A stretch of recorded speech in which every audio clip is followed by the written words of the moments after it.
ভোরবেলায় সমুদ্র পাড় থেকে ফিরে এখন আমরা এখানে ভালো করে আমাদের জুতোগুলো ক্লিন করছি, কারণ পায়ের অবস্থা খুবই বাজে। চায়ের দোকান দেখতে পেয়ে গেছি, খিদেও পেয়ে গেছে, ভাবলাম একটু চা খেয়ে নিই, কারণ এত ভোরবেলা এখানে কিচ্ছু পাওয়া যাবে না।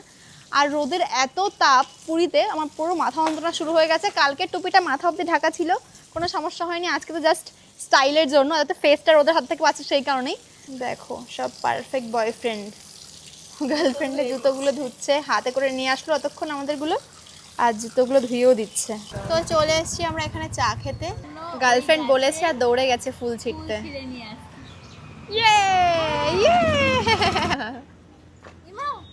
গার্লফ্রেন্ডের কথা রাখতে মিঠুনদা নিয়ে চলে এসছে। ও মা গো, বলে বান্ধবীর জন্য এনেছে, সেটা আমি একটা দখল করে নিয়েছি। এই যে কিউট লাগছে। শোনা, মুখটা এমন কেন?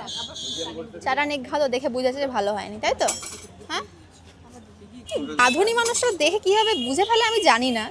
নাও, যদি ঘুমিয়ে পড়তাম তাহলে খিদে পেতো? ঘুমিয়ে থাকলে খিদে পেতো না। ঘুম থেকে মানে উঠে পড়লেই খিদে পায়, কি যন্ত্রণা। একটা বিস্কিট অলরেডি আমি ফেলে দিয়েছি, এই যে দেখো টুকরো পড়ে আছে। তো আরেকটা হৃদয় নিয়েছে। আর এই যে সকাল সকাল দুধ চা খেতে হচ্ছে, গ্যাসের সমস্যা হলেও আমাকে খেতে হবে। চা খেয়ে এখন আমরা যাচ্ছি রুমে। তো আজকে আমরা সবাই মিলে ভাবছি যে একটা রুম নেব, কারণ আজকে হোটেলের বেলায় হচ্ছে আমরা বেরিয়ে যাব। আর যারা জিজ্ঞাসা করছিল কোন হোটেলে আছি, আমরা আছি হোটেল ভেনেসা। আমরা রয়েছি পুরীতে। সুন্দর হোটেলটা, যেমন সুন্দর তেমন সব কিছু ভালো।